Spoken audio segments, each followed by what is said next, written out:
Marvel Rivals' first major update has been revealed, and with it comes a new season, 4 new playable characters, new maps, a game mode, and much more. My name is Kodiak, this is Legacy Gaming, and here's everything you need to know about Marvel Rivals Season 1, Eternal Night Falls.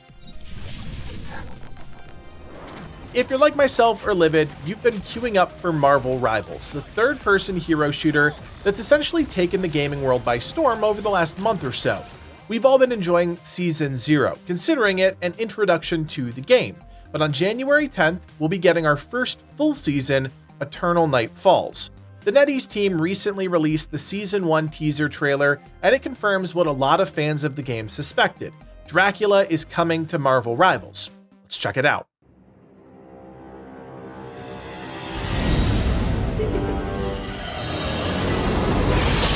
You have been sheltered by the light for far too long.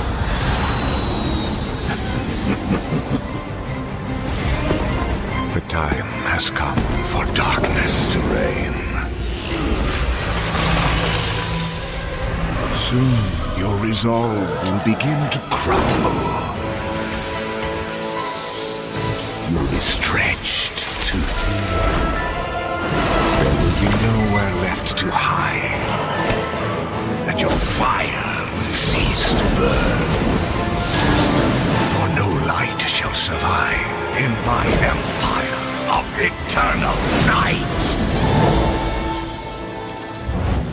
The Season 1 theme is called Eternal Night Falls, and it takes place in New York City, with Dracula and his vampire legion blotting out the sun and attempting to take control. The trailer also gives us our first glimpse at the 4 playable heroes that are coming to Rivals, the Fantastic Four: Mr. Fantastic, the Invisible Woman, the Human Torch, and the Thing. There's a special preview event revealing both Mr. Fantastic and the Invisible Woman happening on January 7th at 5 p.m. Eastern Time, but ahead of that we wanted to share what the leakers and data miners have uncovered about at least one of those characters, Reed Richards, aka Mr. Fantastic. Mr. Fantastic's ultimate is called Brainiac Bounce, allowing him to leap and smash, knocking back enemies within range. Then, upon hitting an enemy, leap again up to 6 times. His utility, Reflexive Rubber, allows him to stretch his body and absorb damage before launching stored damage in a targeted direction. His mobility skill is called Flexible Elongation, allowing him to select a target and dash at it, dealing damage to enemies and granting bonus health to allies. His standard attack is Elastic Punch, where he stretches out a forward punch to attack enemies. His ult attack is Rubber Grip.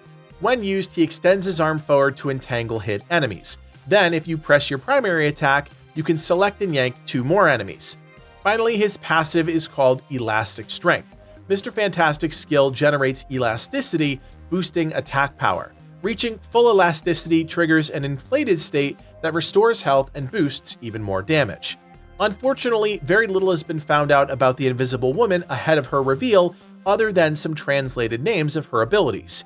What's clear is that everything is rooted in her psionic ability, reflected by the names: Psycho Field, Psychic Strike, Psychic Aid, Psychic Vortex, Psionic Invisibility, and Invisible Energy. We won't speculate with absolutely no additional information, but like I said, the character reveal is coming very soon. Now there's more to talk about because DevVision 3, the recurring developer video series, also released, which shares news about new content and important changes coming to the game. Now we did get a sneak peek at the DevVision video ahead of its release, but didn't have access to the official patch notes, so we're keeping things high level. I encourage you to follow up this video by checking the official Marvel Rivals webpage, as those details will provide even more information about Season 1. Eternal Night Falls will last for 3 months and will be divided into 2 halves, roughly 6 to 7 weeks long. To restate the obvious, Marvel's first family, the Fantastic Four, are joining Marvel Rivals. 2 of those 4 characters, Mr. Fantastic and the Invisible Woman, will be joining the game on January 10th for free at the start of the season.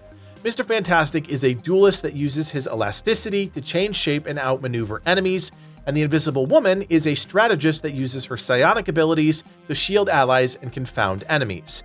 The Human Torch and the Thing will be added and revealed to the game as part of the second half of Season 1, which should be around the end of February, most likely the last full week. Season 1 will also feature 3 new maps. A convoy version of Empire of Eternal Night Midtown will be deployed at the start of the season. This map will feature a new environmental mechanic called Recursive that turns back the clock, reshaping the environment after it's been destroyed. Additionally, a new arcade game mode, Doom Match, will be introduced specifically for the new Sanctum Sanctorum map. In this game mode, 8 to 12 players will fight across the mystical mansion, with the top 50% claiming victory. The map will also have some omnipresent portals, which should make for some interesting chaos and tactics. A third map, Empire of Eternal Night Central Park, will also be released during the second half of the season. As you might expect, we'll also see the introduction of a new battle pass, and in this teaser, we got a glimpse of 3 new costumes, one for Loki, Wolverine, and Wanda.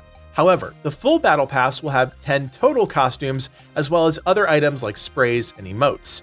The Season 1 Luxury Battle Pass will cost 990 lattice, which equates to almost $10 US, but you'll receive 600 back if you complete the full Battle Pass. The team is also committed to the idea that Battle Passes will never expire, a concept that was introduced with Halo Infinite and carried through to games like Helldivers 2. Unfortunately, it does seem like the developers are following through with their plans to make chrono tokens earned through challenges still wipe each season, with ones obtained through paid conversion sticking around. We get it, they want to make sure players have to play each season to earn Battle Pass currency, but it does still feel like they're slapping the faces of the most committed players earning tokens every day.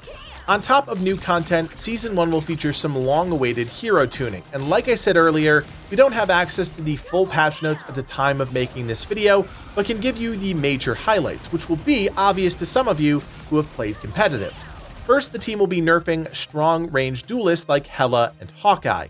They'll also be buffing the more mobile Vanguard heroes like Captain America and Venom. Specialized heroes like Wolverine and Storm will also receive some sort of buff, which I think we can all agree is definitely needed. As for strategists, Cloak and Dagger will receive a buff, while Jeff's ultimate will be fine-tuned, which will most likely equate to a nerf. Season 1 will also coincide with some new analytics hitting the official website, including hero pick and win rates. For Quick Match, PC and console stats will be merged, but competitive mode will feature separate stats. The team plans on updating this every half season. If you are a competitive player, there are other adjustments you need to know about.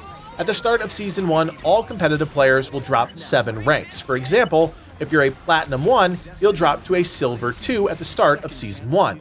The season will also introduce a new Celestial rank, which will be 7th in the hierarchy, above Grandmaster and below Eternity.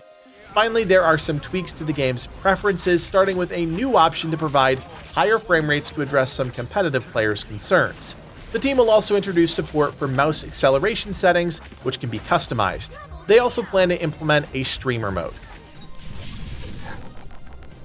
So there you have it, everything you need to know high level about Season 1 of Marvel Rivals, Eternal Night Falls. We'll have so much more content here on the channel, so do me a solid, hit that thumbs up button, and of course, subscribe. My name is Kodiak, and from everyone here at Legacy Gaming, thanks for watching, and play on.